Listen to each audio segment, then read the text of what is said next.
Hello, everyone. Thank you for joining us today. This is the Fairhaven Lecture Series. My name is Carrie Bourne. I am from the Office of Continuing Education at UW-Whitewater, and we host the Fairhaven Lecture Series each semester. And we have been doing so since 1983. We're usually at Fairhaven Senior Services in Whitewater, and we're able to present these lectures in person. But of course, the pandemic has forced us into a virtual world, but we still are here hosting these lectures for you and for the folks over at Fairhaven. This semester, we have been talking about uh, sort of traveling the globe without leaving home. And we've done that through the experiences of others. And we'll finish up today talking about the Hmong refugee experience from Laos to America. I'd like to start out by saying that this lecture is presented as part of the NEA Big Read program, a program of the National Endowment for the Arts in partnership with Arts Midwest. The NEA Big Read in Whitewater is focusing on the book The Late Homecomer, a Hmong family memoir by Khao Kalia Yang. Today's lecture will explore America's secret war in Laos and the hidden legacies for many Hmong refugees, like the family featured in the book. So hopefully some of you are reading this absolutely excellent book and are here because of that wonderful piece. I'm going to also note that you can share any questions you have in the chat box. That is in the lower right-hand part of your screen. At the end of today's presentation, I will go through and share the questions with the presenter, and we'll be able to answer them that way. But let's go ahead and get started. Today's presenter is Nangher N. Vang. He's an associate professor in the history department at UW-Whitewater. He teaches the Vietnam War, American foreign relations and empire, U.S. immigration history, and Asian American history. He conducts research on the history and politics of Hmong Americans who came to the United States as refugees from Laos after the Vietnam War. He lived for the first 4 years of his life in the Lao jungle, evading persecution by communist soldiers after the communists came to power in Laos, and the next 8 years in 2 refugee camps in Thailand, before he and his family finally came to the United States in the late 1980s. Dr. Vang earned his PhD in history from the University of Minnesota Twin Cities and an MA in peace studies from the University of Notre Dame. Please welcome Dr. Vang.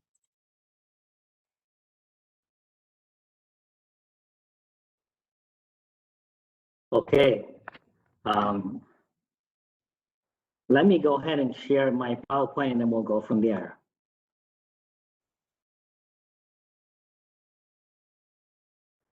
Okay, thank you, Carrie, for that introductions. And again, thank you so much for inviting me to be a part of this Big Read program and Fairhaven lecture series this semester. I'm always happy to share the history of the Hmong people, their experiences with anyone who is interested. And so thank you so much for the invitations to be a part of the Fairhaven lecture series this semester. Again, I guess preferably, right, we would like to have this kind of lecture in person so that we can interact. And I hope you're able to see me. I hope you're able to hear me just fine. But certainly, again, we will hope that we will be, resume at some point to come back and have in-person lecture and classroom and so on. But in any case, we do the best that we can with the technology that we have. And I am actually in a classroom setting, and so I would be presenting this lecture as if I'm in the classroom presenting to an audience, or if I'm simply doing a public lecture with some individuals in the audience. And so, again, thank you so much for inviting me to be part of this lecture series this semester again. Now, let me just sort of make sure that we can see the PowerPoint slide and also that you can hear me. Let me confirm that you are able to hear me, you're able to see me or see the PowerPoint slides. Yep, we're able to see and hear. Thank you. Okay, fantastic. I gotta check because sometimes technology doesn't work the way that we expected. I have quite a bit of information, and so I'm going to go relatively quickly through the slides and through these presentations. And so hopefully we have some time at the end, 10, 15 minutes. And if we go over 4 o'clock, I'm totally okay. I'm going to be here until all the questions are answered as well. Okay, so I have some, again, quite a bit of information. So I'm going to go relatively quickly through the presentations. Okay. All right, so we're going to be talking about the hidden legacies of America's Secret War in Laos. And so a number of things for today then. So the first one is, what is this secret war in Laos? What is that about? And then second thing, why did Americans and Hmong become involved in this war? And then again, the emphasis of this lecture is going to focus on the long-term legacies or consequences of this war, particularly for those people who are involved in this war, in the United States as well as Hmong people.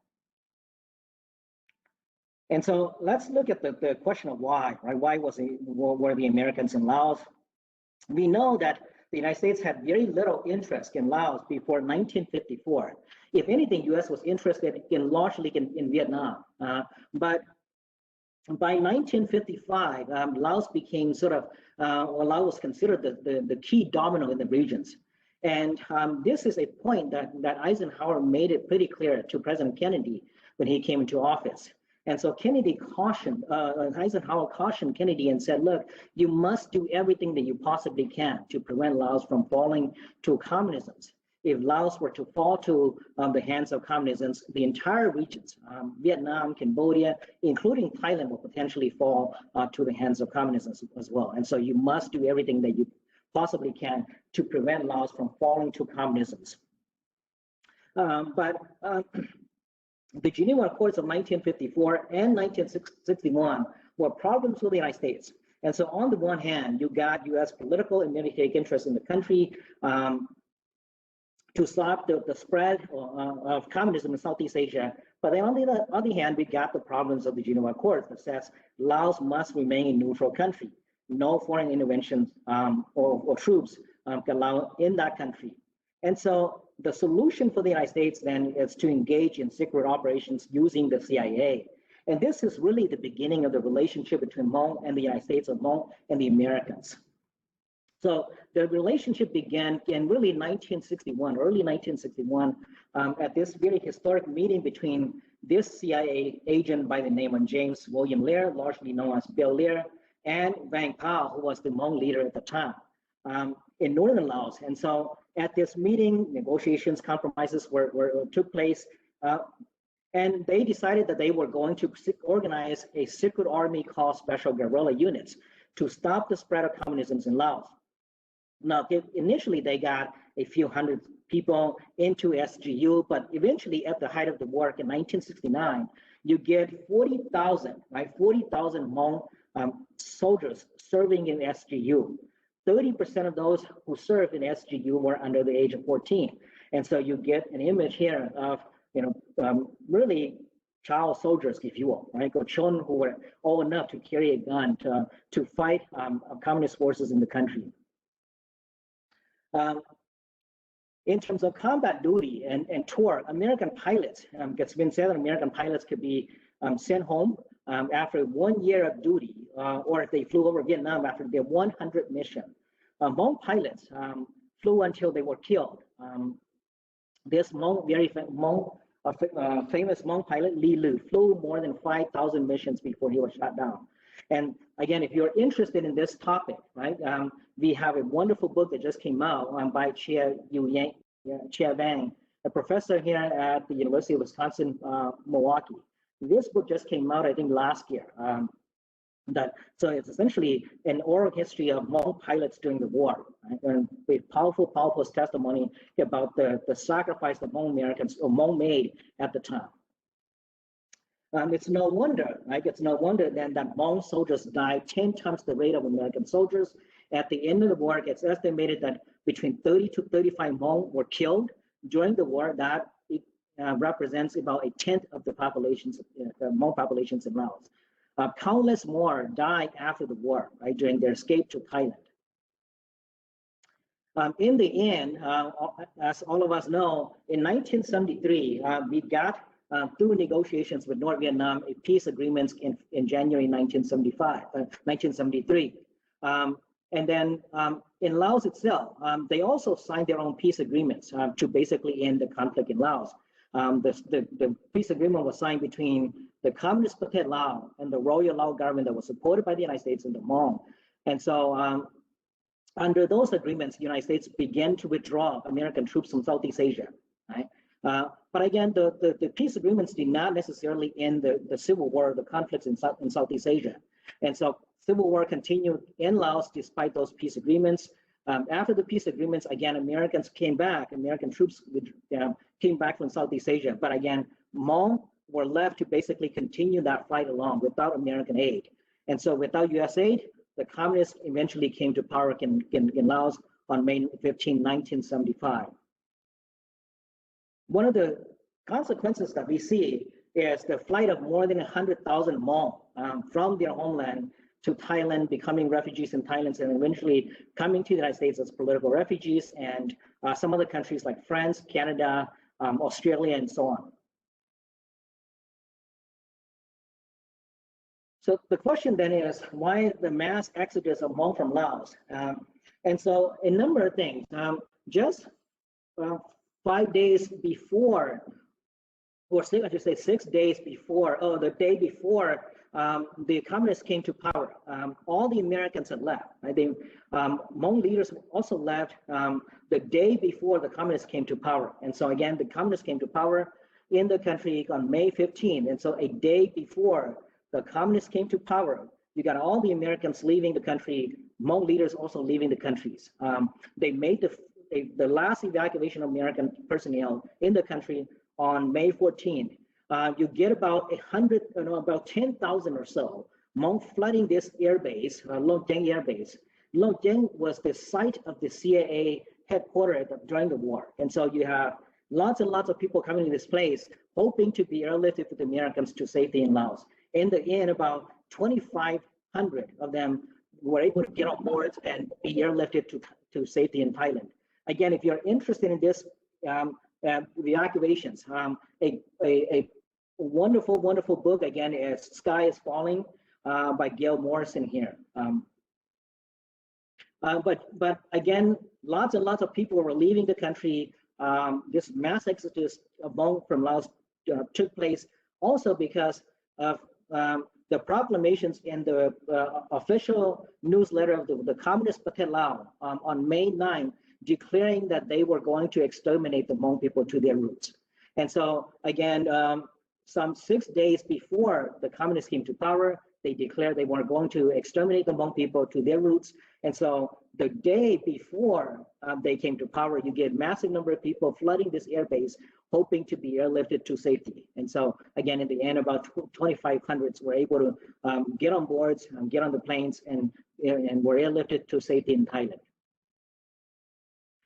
And so you get a massive number of people, right, fleeing from their homelands, Laos, Cambodia, Vietnam, and so on. And so U.S. initial response to this is not so much to bring them to America, right, but to send them someplace else, to send them to places like China's Hainan Island, Japan's Okinawa, America's Guam, and so on.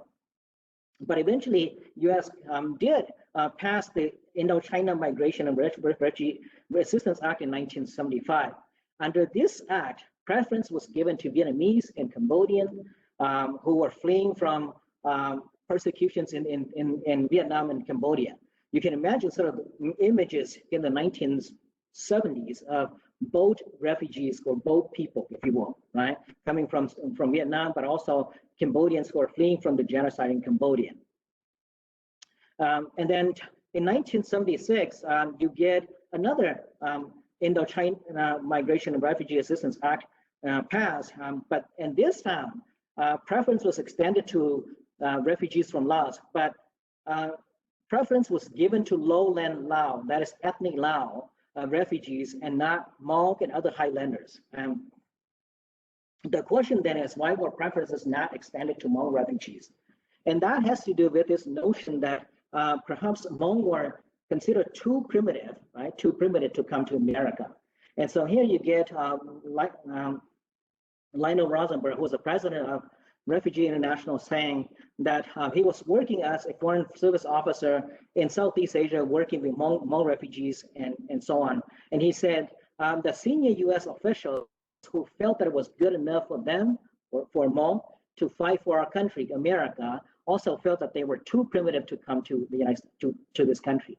And so at the time, again, images of Hmong people were certainly that they were too primitive, that they probably could not survive in this country, they could not adapt to this country, and so on. Another U.S. aid officer saying Hmong refugees were far too primitive to ever be considered settlement in the United States because they were coming straight out of the trees. Again, plenty of these notions that perhaps they had not been exposed to this fast-paced, technologically advanced society, and that they would probably struggle to adapt and survive in this country. And so in 1975, we get about 300 refugees from Laos, if you will. And that number includes some Hmong refugees. And then by 1980, if you look at the number, by 1980, we have a substantial jump from 300 to 27,000 in that 1 year alone. And that is because in that year, we also have the Refugee Act of 1980 that enabled refugees who have resettled in this country to turn around and basically sponsor family members to this country. And so we see a substantial jump in terms of the number of Hmong refugees coming to this country in 1980. I should say that this is a picture of me when I was in the refugee camp. But once the U.S. decided to accept Hmong refugees into America, they also implemented this policy that's now known as a policy of dispersion or policy of dispersal. The objective of this policy is to do probably exactly what John Fink, who was a resettlement refugee officer, said, which is that this is about spreading them like a thin layer of butter so that they will disappear. And so in the end, Hmong refugees were scattered in 25 different states, 53 different cities. You can imagine, right? Let's say, for example, if they were to send 5,000, let's say, maybe 5,000 Hmong refugees into Whitewater. All of a sudden, right, the local residents are going to be alarmed by this perhaps a huge number of people, right? The new arrivals. But if you send in, let's say, 1 or 2 families into Whitewater, probably no one even noticed that they are actually in Whitewater. And so that's the idea, right? To scatter them all over the place so that their resettlement or their presence in the community do not actually alarm the local community. It's also about there's also this economic motive too, to disperse the refugees.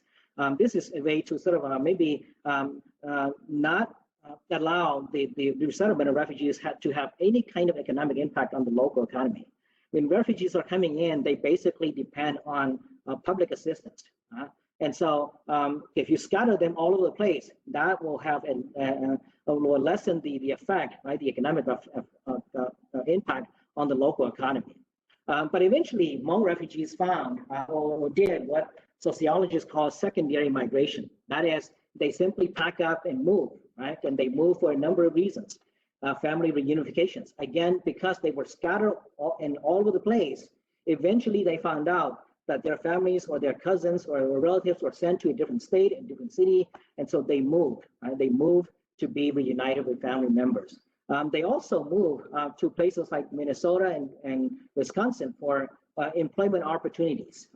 But most of all, they also moved because they experienced racism in the initial place of resettlement, or what a Hmong community leader called community detention. And that is when refugees were resettled in these countries, they were not placed in more in the suburbs or traditionally maybe wealthier communities and so on, right? They were mostly placed in urban areas or neighborhoods, and so they ended up being competing against the local communities for resources and things like that. And many times, again, they are experiencing racism in the community, and so they pack up and they left. By 1980, we get 70% of Hmong concentrating in 12 states in 2010, 79% in 3 states by 2013. We get 83% concentrating in those three states, California, Wisconsin, and Minnesota. And certainly we get Wisconsin, in the state of Wisconsin, roughly about 55,000, 56,000 Hmong residents. If we look at Hmong in Wisconsin, Hmong are in multiple counties, right? They're distributed in multiple counties in Wisconsin. We have the largest concentration of Hmong in Milwaukee, but you also have about 4,000 in the Dane County, if you will. Right, but again, the point is that they are distributed. They are in multiple counties in the state of Wisconsin. When we look at education attainment, we see a gradual number of Hmong getting some college educations and up. So from maybe, say 1990, you get 6% to 11% or so of people getting a bachelor's degree and higher. We look at employment status, again, substantial jump from 1990 to 2010. From say 22% employed in 1990 to 2010, 62% or so, right? So substantial jump. And Hmong in the state of Wisconsin are basically in all industries, manufacturing, retail, education, health, and social services, other industries, arts and entertainment. And so again, really in all kinds of industries in the state of Wisconsin. When we look at median household income, right, again, substantial jump from 1989 to 2006 and 2010. So 24,000 or so in 1989 to now 47,000, right? Catching up to sort of the median income in the overall populations in the state of Wisconsin.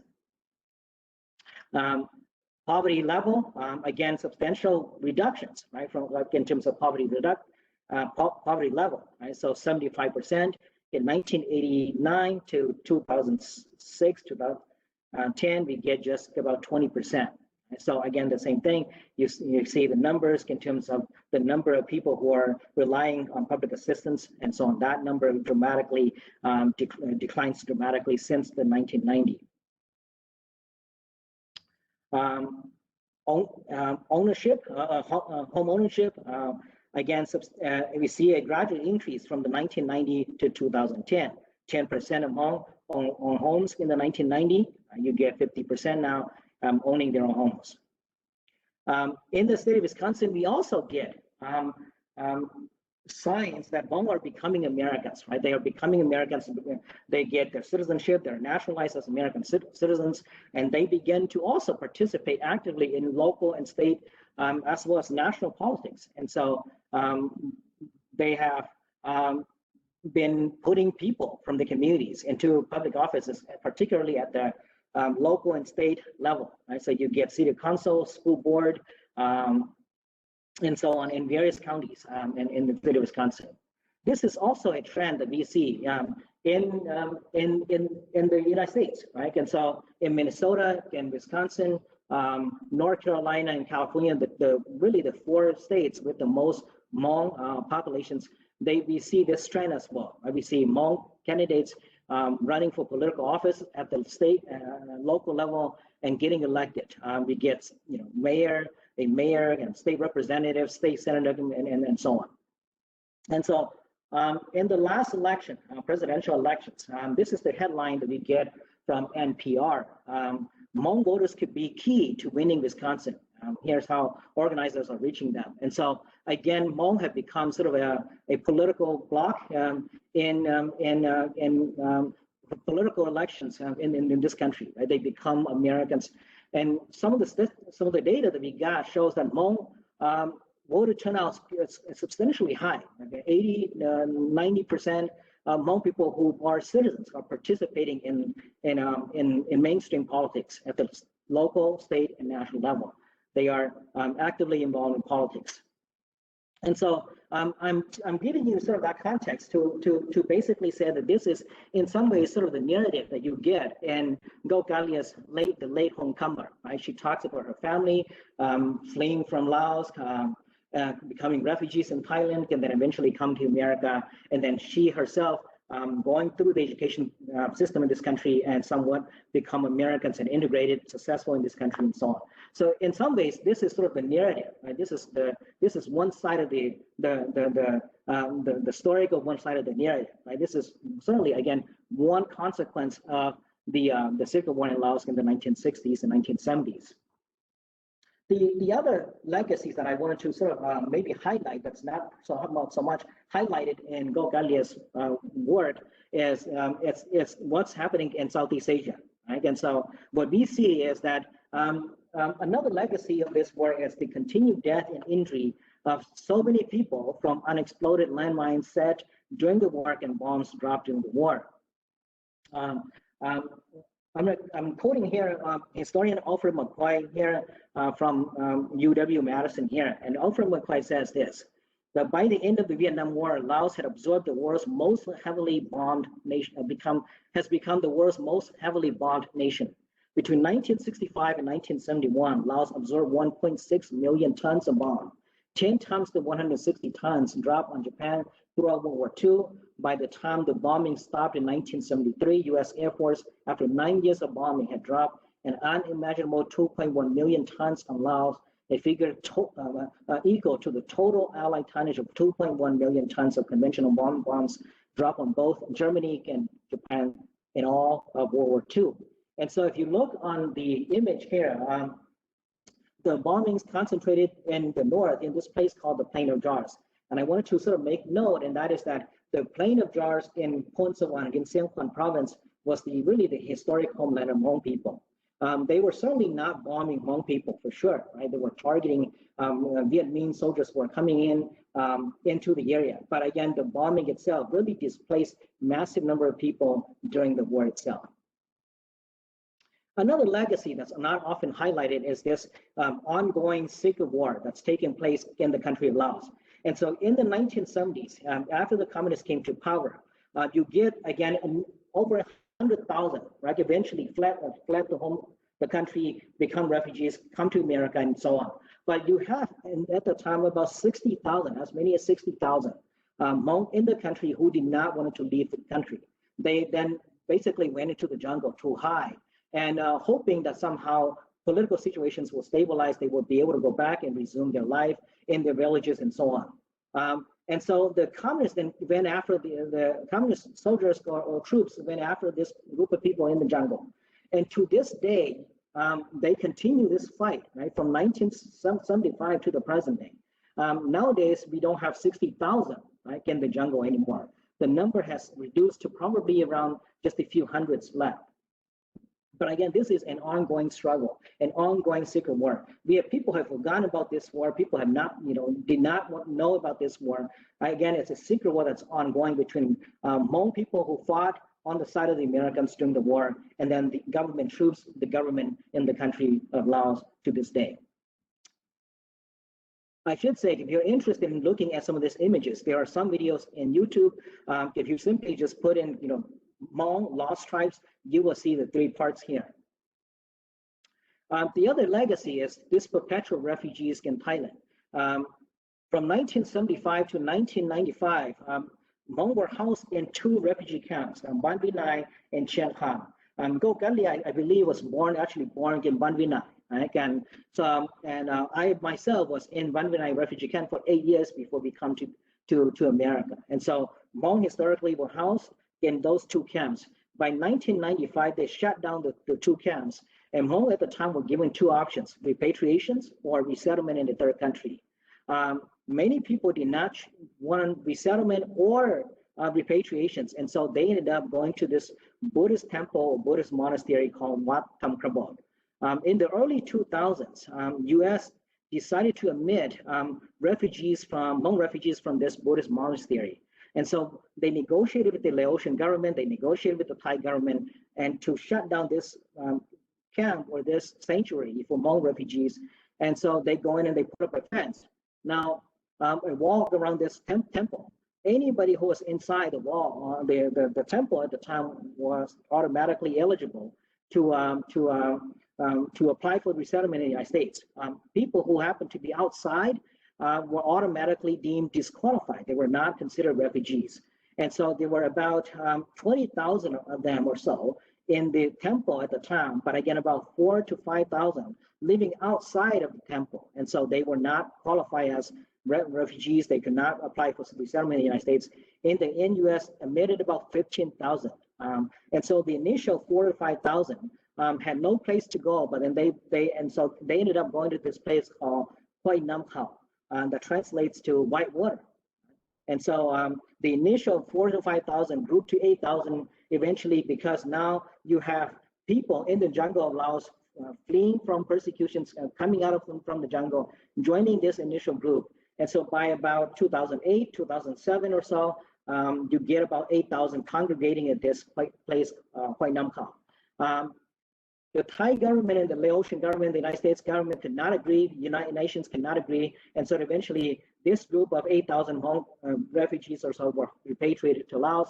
Some disappeared, some escaped back, and then and the number, 158 Hmong or so were later detained at this detention center. To this day, I should say, to this day, there are so many Hmong people, a countless number of them are still living in Thailand, basically among Hmong Thai citizens in Hmong villages scattered throughout Thailand. And they live there without proper documents, right? They are not considered legitimate refugees anymore. They are basically displaced individuals or displaced persons. Because of what the ongoing fighting in the jungle of Laos, and because of the refugee issues or crisis in Thailand in the last 40 years or so, Hmong in the United States have also organized multiple groups and fought against the Laotian governments, resisted like the Laotian governments in the past 40 years as well. Right? So in the United States, we have multiple groups, various groups forming over the past 45 years or so, resisting the Laotian governments. And many of these groups were fighting for just democratic change in the country, right? Particularly those groups at the top, the Lao Human Rights Council, United Lao Council for Peace, Freedom, and Reconstruction. These groups were simply interested in sort of pushing for democratic reform in the country of Laos, so that if they wanted to go back, right? If they wanted to go back, and this is particularly the elder generations who are nostalgic and who wanted to go back when it's safe. And then we have Dr. Yang Dao and his colleague forming this Laotian multi-ethnic alliance that's pushing for reconciliations with the Laotian government. And then the various groups under Democratic Jiao Pha Party of Laos all wanted to see a separate Hmong state or separate Hmong country in the country of Laos. What they have been arguing that, in essence, the Laotian government is persecuting, it's killing the people in the jungle of Laos, not only because they differ fundamentally on ideology, right, but they were persecuting the people in the jungle of Laos because of their ethnicity or race, because of the very fact that they are Hmong. And so they said that the only way that you could get into this sort of ethnic or racial conflict is through separations. Right? So they've been pushing for the creations of a separate Hmong homeland for Hmong in northern Laos. You also have youth movements. These are people who these are movements led by people who are born in this country, right? Have probably never stepped on foot in Laos, but have only heard of Laos and from their parents and their experiences. And so they are pushing largely for greater human rights protections, particularly for those in the jungle of Laos. Right? Again, so you get, 45 years of Hmong resistance against the Laotian government, but again, different political objectives and groups and so on. And then in the end, certainly one of the lasting legacy is that we get, because Hmong continue, right, to support resistance in the jungle of Laos, and also to advocate for refugees in Thailand. Their relationship with the United States has been long, persistent, but ultimately somewhat contradictory as well. Right? So in the 1960s, they were considered America's allies. In the 1970s and 1980s, they were considered freedom fighters. 1980s, they were transformed into rebels and insurgents. After September 11 attack, they became terrorists. I'm going to give you sort of a longer perspective on that one, and then I will end. But again, in the 1960s, they were secret armies for the United States. They were allies for the United States. In the 1980s, during the Reagan years, they were considered freedom fighters because they were fighting and resisting and fighting against the Laotian government. Right? In the 1970s, there were reports of what they call yellow ring against Hmong in Laos. And United States supported Hmong evidence or Hmong testimonies of being exposed to yellow ring. By the mid-1980s, Hmong evidence and testimonies that they have been exposed to some kind of chemical toxins were disputed. A group of scientists argued that what Hmong refugees call yellow ring was nothing more than bee feces. And so there was this controversy in the 1980s. Was it, well, were Hmong people exposed to biological weapons or toxins, or were they exposed to just bee feces? To this day, I should say, right, that the question still remains: if yellow ring was not chemical toxins, they were not bee feces, then what is it, right? And so to this day, we still do not know what Hmong people were exposed to. Again, for Hmong refugees who were, they were saying that they were exposed to some kind of chemical toxins. They were dying from it. People were having nosebleed, hemorrhage, and so on, right? But then again, this group of scientists says that they found no evidence of chemical toxins. What they found were bee feces. And then at the end of the Cold War, U.S. support for Hmong's campaigns against the use of yellow ring on Hmong in Laos ended. U.S. normalized trade relations with Laos, shut down the refugee camps, and then again, Hmong were suddenly transformed from freedom fighters in the 1980s into rebels and insurgents. Now U.S. normalized trade relations with Laos, and anybody who was fighting against the Laotian government is considered rebels and insurgents. After September 11, Hmong became terrorists. They were classified under U.S. law as terrorists because, again, they continue to support the resistance in the jungle of Laos. In the summer of 2007, General Vang and 11 others were arrested and charged as terrorists for conspiring to plot this overthrow of the Laotian government. Again, a government that the United States is at peace with. All charges against all the defendants were later dropped. Now, I wanted to give us some time just to interact, and so I'm going to end by making some concluding remarks here at the end, and that is that very often we think that wars end when peace agreements were signed or when one side defeats the other, right? But this is often not the case.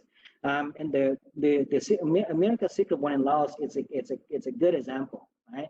We got peace agreement signed in 1973. We got the communists coming to power in 1975, defeating the other side, and yet the war in some ways continues, right? In variety of forms, in a variety of ways for all the people involved. Again, in this particular case, we see continued flow of refugees into third countries. We continue to see so many people, 20,000 or so, more than 20,000 or so, continuing to be injured and continue to die from unexploded bombs dropped during the war. We see, again, a protracted, ongoing, and secret and forgotten war taking place in Laos between ethnic Hmong, who were remnants of the CIA army in the 1960s, and the Laotian government and government forces. We got displacements during the war and after the war. Right? Hmong became really perpetual refugees in Thailand, could displace persons in Thailand, and to a certain extent, maybe perpetual refugees and foreigners in this country too, given the context of anti-Asian hate and anti-Asian discriminations that we know yet. Right, Hmong in this country continue to be also stereotyped or seen as perpetual refugees in this country as well. But also we see this long and persistent but convoluted and sometimes contradictory American relations with the people that they once recruited to fight for the United States, and in this particular case, the Hmong people, Hmong Americans. And so again, I'm going to end there so that we have a good 15, 20 minutes or so to interact and answer questions and so on. So again, thank you so much for inviting me. I know I'm sort of presenting lots and lots of information, and I'm going through the presentation somewhat relatively quickly. And so I hope we have, again, about 15 minutes, 20 minutes or so to interact. Thank you so much, Professor Vang. That I think I can speak for a lot of us that this is not information we ever learned in our history class. So this is really something for all of us to take in. I'm going to remind also the people who are here to please enter any of your questions in the chat, and we'll go over those now. I see a couple of them just off the top, and one of them is, what country backed the communist in Laos? Was it China? It was Vietnam and China. Okay. Okay. In some ways, to a certain extent, it's also the Soviet Union still, but it's largely Vietnam and Laos, Vietnam and China. Okay. Okay. Interesting. And another question is, where was the original Hmong homeland? Oh, that's a good question. That's a very good question. And that is the original homeland for Hmong people is in China. And so Hmong people do actually have a very long history that goes back to 5,000 years. And so, 5,000 years ago, they were in China in the late 17th century, late 18th century and early 19th century, 1810s, 1820s or so. They moved from China to Southeast Asia. Because of wars and persecutions back in China. They settled in Laos roughly between 1810 and 1920.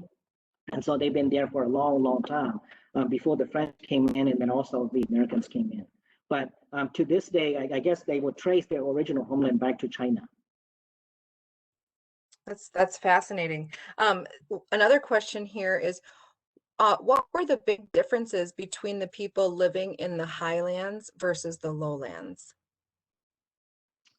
So in the country of Laos, there's also multiple groups, right? Ethnic groups. And so certainly the ethnic Lao or lowland Lao were the dominant group, right? The majority, but there's also all kinds of ethnic groups in the country as well. And so Hmong were simply an ethnic minority in that country. And historically they lived in the highlands or in sort of in northern Laos. And so, like, I guess culturally, linguistically, they were different. But I don't know what else to say about the differences in terms of, but again, certainly, right? I mean, they got linguistic differences, cultural differences, religious differences. There are, again, different ethnic groups. And I wanted to remind everyone, if anyone is in the audience who's reading the Big Read book, this is the book. It's The Late Homecomer. It's a Hmong family memoir. And I was just going to ask you, Professor Vang, did you find similarities in the author's story and her family's memoir with maybe your own family's experience? Certainly, yeah, certainly. I mean, I think, I should say that I was born in Laos, but I spent some years in the refugee camps. Go Kaliak, if I remember correctly, was born in the refugee camp, and then her family came to America. And so we had some common experience in that sense that, we were perhaps, we had some experience in the refugee camps and then coming to this country. And I think she also talks about her family living initially in public housing, right? Public housing. And so my family did not live in public housing in the same way that her family did. But by the time that we came, I don't remember when Gogalia's family came to America, but by the time that we came, in the late 1980s, we have had people in the United States or cousins who have already resettled in the States, and so they turn around and basically sponsor us to come. Initially, I should say, in the 1970s and early 1980s, Hmong refugees who came were sponsored largely by religious organizations. And so again, you got churches, say, for example, the Lutheran Church or Lutheran Social Services or Catholic Social Services serving as sponsors for Hmong refugees. And that's probably, I don't remember, but that's probably how Gogalia's family came initially, right? That they were sponsored by some religious and organizations or churches. And so when they were sponsored by organizations like that, they were placed in perhaps public housing and so on. And this was particularly the case in Minnesota. But by the time I came, by the time my family came in the late 1980s, we have cousins who have been in this country already, and so they serve as our sponsor. And so when they came, they placed us in some rental properties. But the process of going through, right, the process of going through the education system in this country and maybe the process of Americanizations is somewhat similar. That's fascinating. There's a question here in the chat about the yellow rain. And the question is, there's a conspiracy theory that the yellow rain chemical agents are far too advanced for Laos or Vietnam. Therefore, some believe that the chemical agents were released by the US. What is your opinion on that? Okay, yeah, I was going through that section somewhat quick, probably too fast. And so, but now that you asked that question, so let me go back and provide sort of the larger context here. So in the 1970s, we have Hmong refugees in the refugee camps. And then in the refugee camps, we have international relief workers coming in to work with the refugees. And Hmong refugees in the camps were basically telling international relief workers that when they were in the jungle of Laos, they saw airplanes flying above. And then after the planes left, they saw rain coming down, right? And most people describe the rain in terms of yellow, coming down in the color of yellow, and that's how we got the term yellow rain. But after they've been exposed to this yellow rain, they had a variety of symptoms: nose bleeding, they got all kinds of wounds, and then people sometimes many people die from it. Animals die from it, plants die from exposure to yellow rain. And so they began then to record the testimonies and the evidence of Hmong people are telling them, and they send those to the State Department. The CIA eventually got involved looking at the evidence, and they eventually conclude that Hmong were exposed to chemical toxins that were supplied to the Laotian government by the Soviet Union, right? And so it's not supplied by the United States. It's not products from the United States. They were saying that the Soviet Unions were supplying yellow rain or chemical toxins for the Laotian governments to use against the Hmong in the jungle of Laos, those in Cambodia who are fighting against the communist regimes in those countries. They were also saying that the same chemical toxins were being used against the Afghans in Afghanistan. Right? And so, but again, we got a group of scientists in the mid-1980s who went to Southeast Asia, and they came back and they said, look, what Hmong people describe as yellow rain was nothing more than bee feces. What you get is massive, flight of bees defecating, and so that's what they've been exposed to. And so, and also, if you Google, like on this note, if you Google Galia on the and yellow rain, she actually at one point they took, I think they brought Galia and her uncle to this radio show, and they began to sort of question and almost interrogate her uncle about the experience of yellow rain and being exposed or running away from persecution. And Galia responded very, very nicely to those questions as well. But again, this is not the sort of the orange agents that they were talking about in the 1970s that the U.S. was using during the war. Right? This is about the Soviet supplied that were giving to the Laotian governments to use against the Hmong people at the time. But again, to this day, and we do not know what Hmong people were exposed to. Right? The controversy remains, the mystery remains. Again, for Hmong refugees, they were certainly saying, we were exposed to something that actually killed, or that killed many of us, right? And so we were just the lucky ones who survived. But then again, this group of scientists says it's not chemical toxins, it's basically bee feces. And so again, the mystery remains. If it's not bee feces, and if it's not, chemical toxins, then what is it? Right? Because certainly, if you're exposed to bee feces, you're not going to be dying from it. No, yeah. Well, and this next question here is sort of, is also related. And this participant says, I can't even begin to imagine the horror of living through warfare. Do you think that the military will eventually own up to the existence of yellow rain? My dad was a soldier in Vietnam and was exposed to Agent Orange. The US denied until after his death that the chemicals were responsible for his disease. They recently conceded and now say that it is directly correlated with the disease that caused his death. I am hopeful that they will do the same for the Hmong. Do you think they'll eventually own up? Probably not. Probably not. And certainly, I mean, the group of nothing more than feces were also making the case that this is sort of a political political strategy by the United States to accuse the Soviet Unions for violating international laws, banning the use of chemical weapons.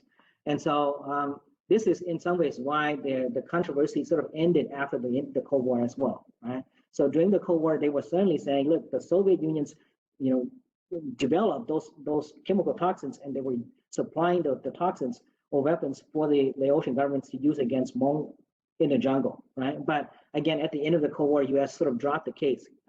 And so during the Cold War, again, part of the controversy has to do with the fact that, again, this group of scientists were saying, look, this is basically U.S. trying to accuse or make these kinds of allegations against the Soviet Union for violating international laws. And so I don't know if the United States will ever actually come back and do an explorations or a deeper study in terms of what Hmong people were actually exposed to in the 1970s. Again, if they were not exposed to the chemical toxins, then what is it that they were exposed to? Because if what they were exposed to were certainly not the feces. One question I have is, you noted that several countries, many Hmong refugees went to the US, Canada, France, and Australia. Why those four countries? Why were there others that they went to, or what was the reason that those four countries were the main locations? Those a number of reasons, but those countries open up their doors eventually to accept Hmong refugees or Indo-Chinese refugees. I should say the United States was not the first country to accept Hmong refugees or to say yes, we will accept Hmong refugees. France was actually the first country to say, look, we're going to accept Hmong refugees. In some ways, the French and the Hmong also had a very long history as well in Southeast Asia. Before the Americans came in, the French were there to colonize the regions, and during the colonial period, Hmong also allied themselves with the French, and so they developed a very long relationships with the French as well. And so after the war, France opened up its door to accept Hmong refugees. Canada also opened its door to accept Hmong refugees. United States as well. And so in some ways, they went to countries that were open to accept the Hmong refugees from Southeast Asia, and so they ended up going to various countries. For in the particular case of Australia, it seems like during the war we have Hmong who have come to study in Australia, and so after the war they stayed, right? They stay after they graduate from college and so on, and so they stay, and then they were able to turn around and basically sponsor family members to come to Australia. And then because Hmong have this clan system where they have this extended family kinship and relationships, they then sponsor and bring more and more people to come to Australia. There's not a whole lot of them. I think there are only 400 or 500 Hmong in Australia. Some in the 1990s, we found out that just a few families ended up in Germany of all places, and then also a few families also were sent to Argentina, and so, but just a few families, a dozen or so, ended up in Argentina, and then two or three families ended up in Germany. And for those particular cases, we had no idea how they end up in Germany. But in the 1990s, we have Hmong who served in the Navy, and so when they were stationed in Germany, they came and they somehow met Hmong in Germany, and they were like so shocked and surprised. How did you end up in Germany? But there are only a few, and then about a dozen or so ended up in Argentina. And But since the 1990s, many of them had left Argentina to the United States and some other places. There's a couple questions that are directed at me and you, so I wanna share their questions. Your Vang noted that she said thank you for putting this presentation together. It was wonderful to learn more in depth about the Hmong diaspora and secret war. My county library celebrated the big read with Kaukailias back in 2017-18, so it's great to see other areas of the country celebrating her contributions to literary works. Mhm. No Certainly. question, but just a sort of no. there. Yeah. Certainly. I mean, certainly. No, it's been fascinating. I'm a member of a book group that we're reading, and all of us, I can say, pretty much across the board, are learning so much, and you know, just wonder why it's 2021 and we're just learning this now. So, but it is wonderful, and she's a wonderful writer. It's been really fun to be a part of. Another question from Cheng Yang. Many SGUs I have spoken with believe that the Hmong's journey to Thailand is equivalent to Native Americans' Trail of Tears. The US was hoping such a treacherous journey without help would decrease the number of Hmong refugees to care for. When the Pathet Lao was unable to eliminate enough, yellow rain was used. If yellow rain was in fact a weapon used by the communists, it wouldn't have been used prior to the conclusion of the secret war. That is what many SGUs believe. That is why I ask. Thanks. Mm-hmm. Yeah, I mean, that's probably some, some, SGU would probably say too, right? Because the journey from Laos to Thailand it's not an easy journey. Like it's an arduous journey, and crossing multiple terrains and jungles and mountains ranges and to get to Thailand. And then you also get the dangerous crossing of the Mekong River as well that divides Laos and Thailand. And so I don't know if it's comparable to the Trail of Tears, different contexts and different experiences, but certainly a difficult and hard journey to try to escape the persecutions in Laos and to cross the border to Thailand as well. Well, as you mentioned early on, the war may have ended decades ago, but I mean the impacts are still today. And I don't see any more questions in our chat, but I do want to, on behalf of the Big Read program, of Fairhaven Senior Services, and of the Greater Whitewater community, I want to thank you, Professor Vang, for that excellent presentation today, and thank you for all you've shared with us. Well, thank you again for inviting me to be part of this lecture this semester again. I'm happy to share the history, the experience of the Hmong people with anyone who is interested in any time. And I'm so glad, I'm so glad that the Big Read program is focusing on Kaukailia's work, this book, this semester as well. And it's a wonderful, wonderful book. Thank you, Professor Vang, and thank you for all of us who joined us today. Thank you. Thank you.